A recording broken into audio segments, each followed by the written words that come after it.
마태복음 16장 21절로 25절.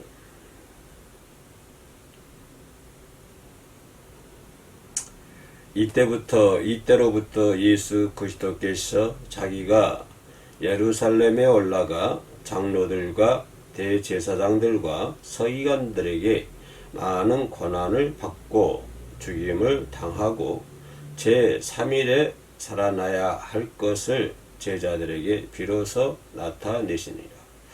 베드로가 예수를 붙들고 항변하여 이르되 주여 그리 마옵소서, 이 일이 결코 주께 미치지 아니하리이다. 예수께서 돌이키시며 베드로에게 이르시되 사탄아 내 뒤로 물러가라.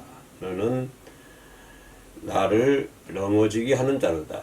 내가 하나님의 일을 생각하지 아니하고 도리어 사람의 일을 생각하는도다 하시고, 이에 예수께서 제자들에게 이르시되 누구든지 나를 따라오려거든 자기를 부인하고 자기 십자가를 지고 나를 따를 것이니라.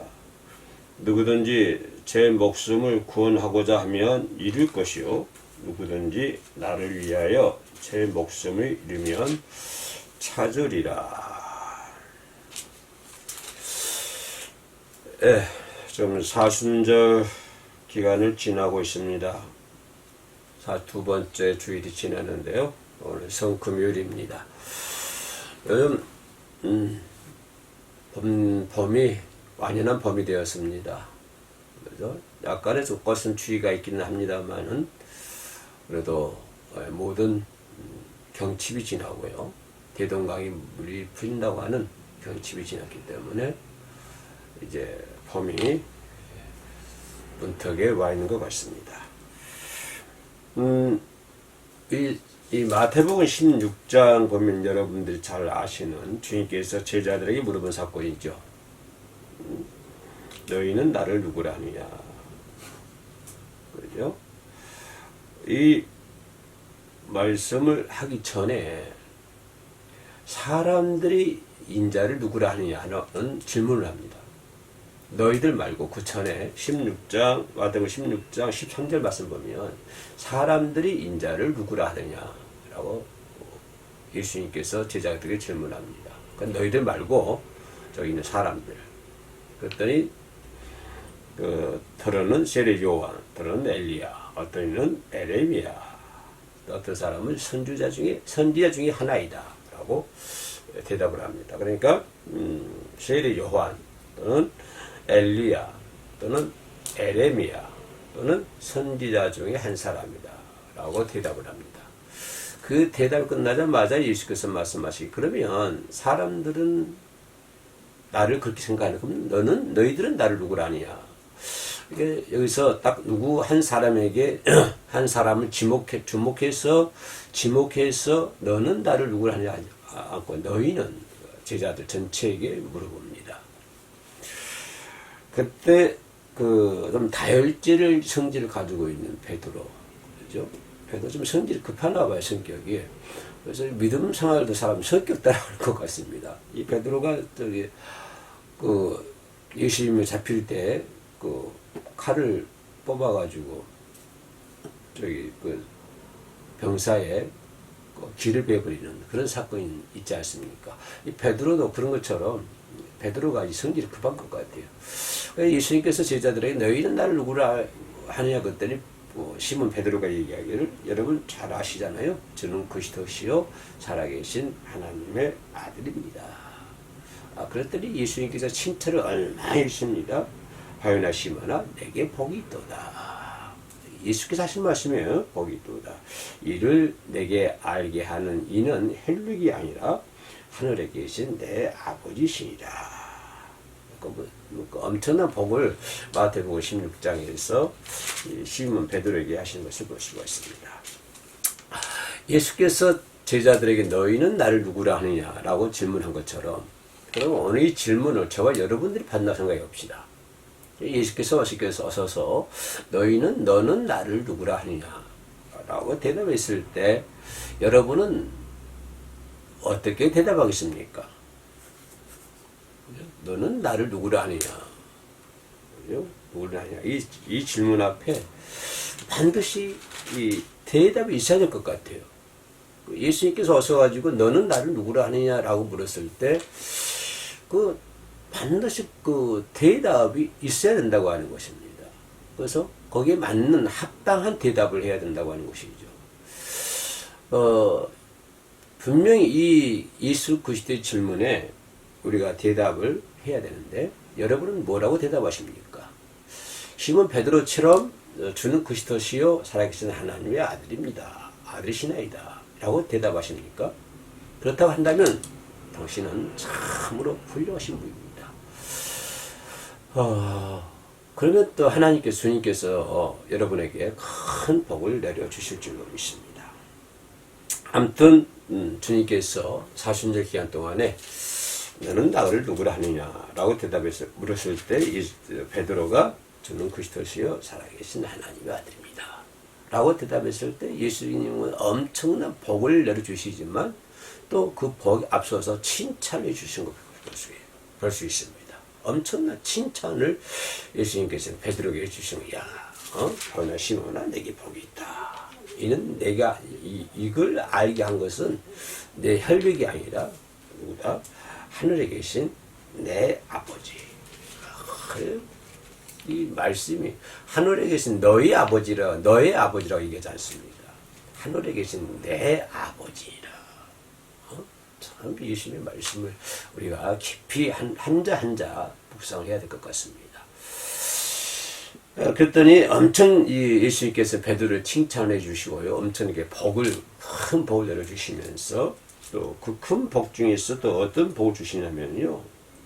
내가 이 반석 위에 내 교회를 세울 것이다. 마태복음 16장 이게 쭉 베드로에 대한 예수 그리스도 축복이 나와 있습니다. 내 반석 위에 교회를 세우리라. 얼마나 큰 복입니까? 이거보다 더 큰 복이 세상에 어디 있겠습니까?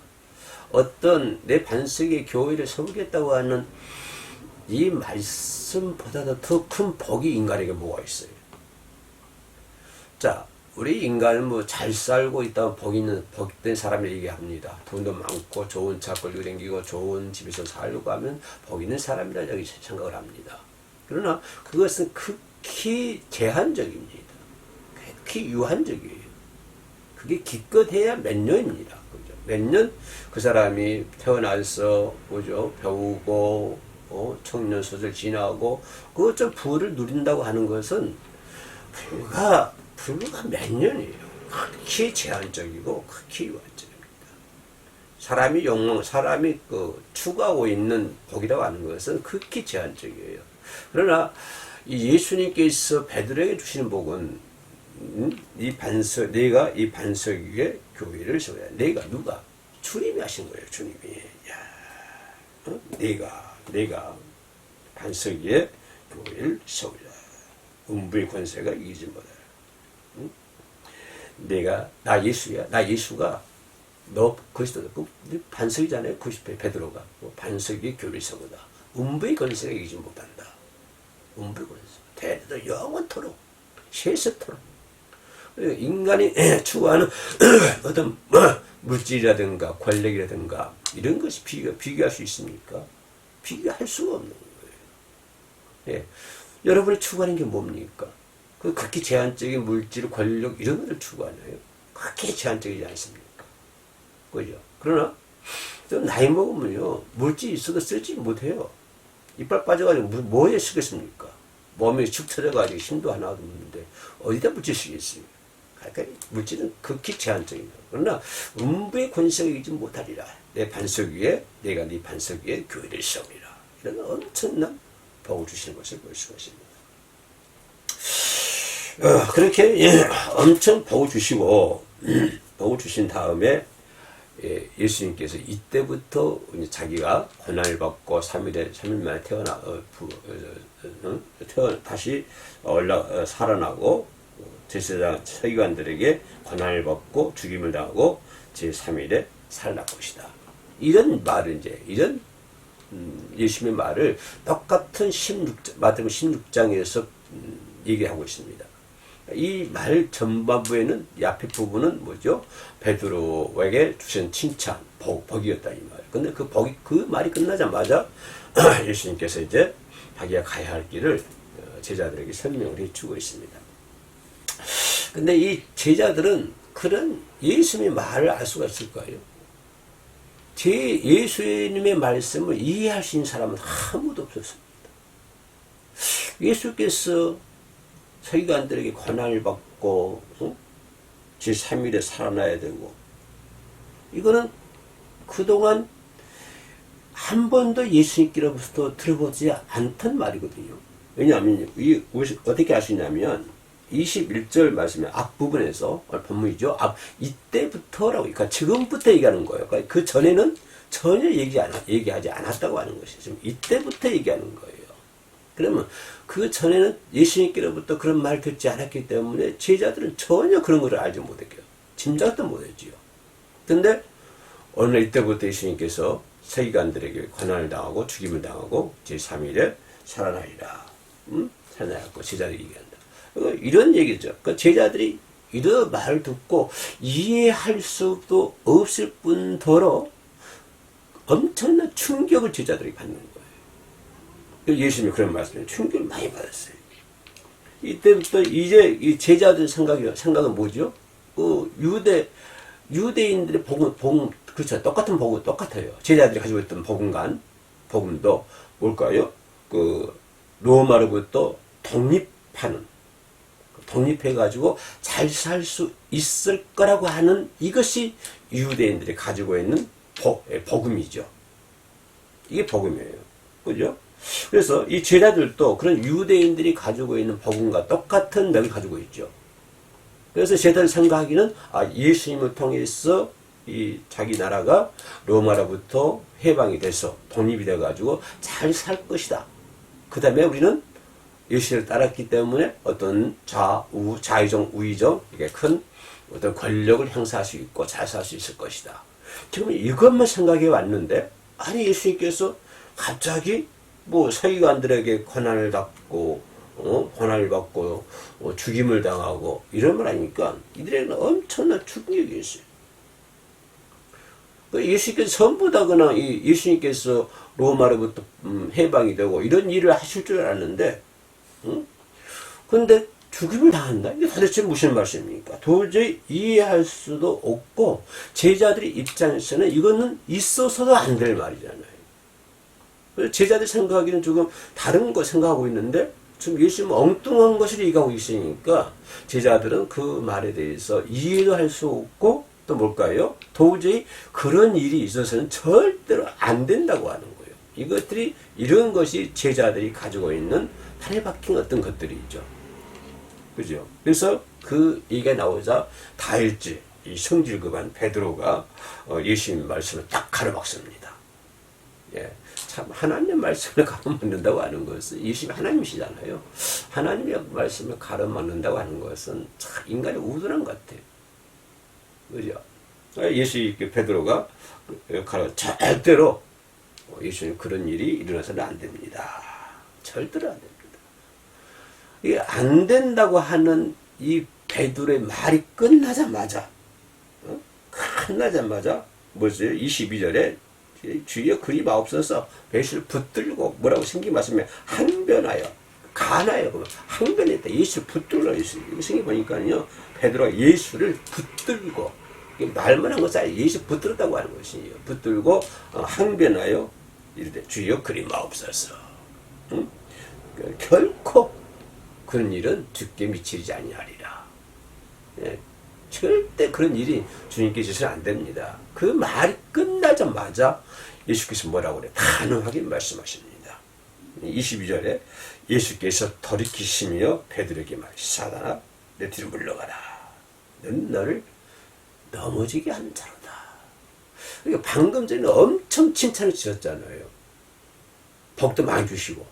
근데 바로 그 찰나, 그 말이 끝나자마자 아주 무섭게 베드로를 책망하는, 사단아 내 뒤로 물러가라. 너는 나를 넘어지게 한 자로다. 그죠? 아주 베드로를 아주 엄하게 예수께서 책망하는 것을 볼 수가 있습니다. 근데 그러다 보니까 예수님과 베드로에게는 어떻게 예수님과 베드로 사이에는 타협할 수 없는 어떤 긴장감이 흐르고 있는 거예요. 그죠? 베드로는 절대 그러서는 안 됩니다. 그런 일이 주께 미치지 아니합니다. 결코. 그런데 예수께서는 사단의 뒤로 물러가라. 너는 나를 넘어지게 하는 자다.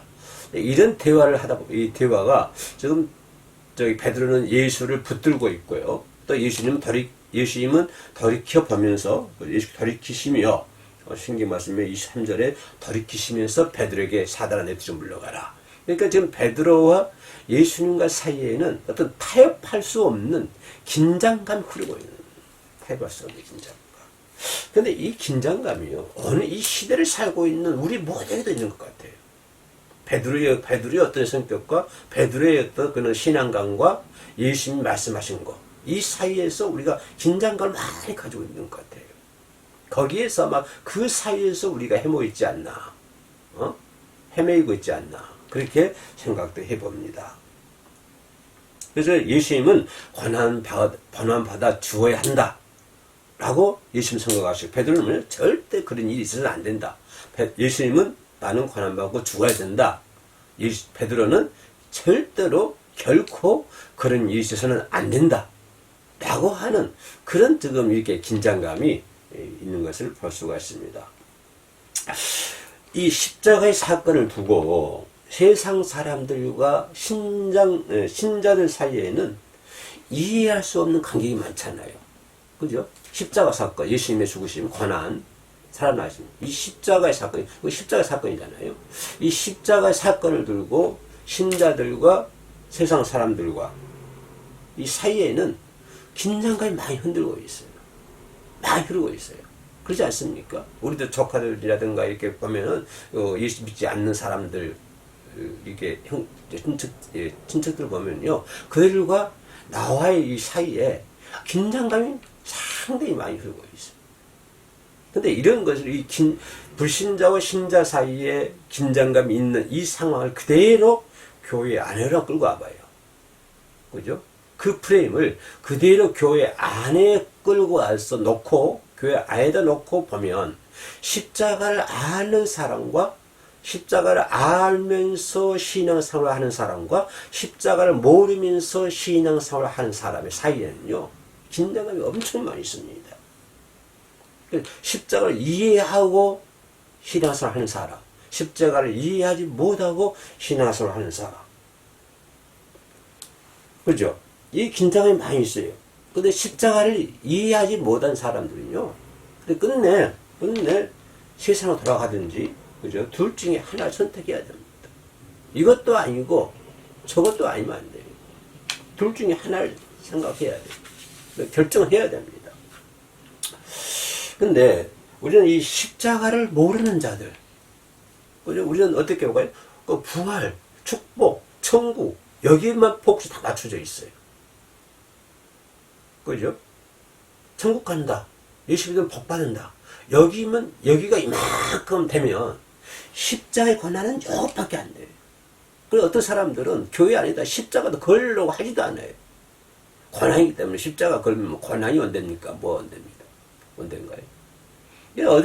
어디서 교회를 하는데 어떤 전도사가 그래. 아이 목사님 강대상 있습니다. 강대상 앞에 그렇게 포도나무 있고 포도 열매가 있고 가운데 십자가 있지. 소강대상 이게 있는데 이 전도사님 말이 목사님 저 강대상 십자가 달리시면 안 됩니다. 그래. 왜 그렇습니까? 십자가는 권한을 상징하기 때문에 권한을 많이 받습니다. 이렇게 얘기를 하더라고. 내가 그런 말 들었는데 십자가 없는 권한이 없는 부활은 있을 수가 없습니다. 권한이 없는 천국을 갈 수가 없는 거예요. 십자가의 권한이 있기 때문에 우리가 부활하는 것이고 십자가의 권한이 있기 때문에 우리가 천국 가는 것입니다. 그죠? 그래서 둘 중에 하나 선택해야 되는 거예요. 십자가를 알든지 십자가를 모르든지. 예, 십자가를 모르면요, 십자가의 권한과 죽음의 의미를 모르는 거예요. 십자가의 권한, 십자가의 죽음, 이걸 모르는데 누가 그렇습니까? 베드로가 그렇지 않습니까? 지금 예수님이 시대자잖아요.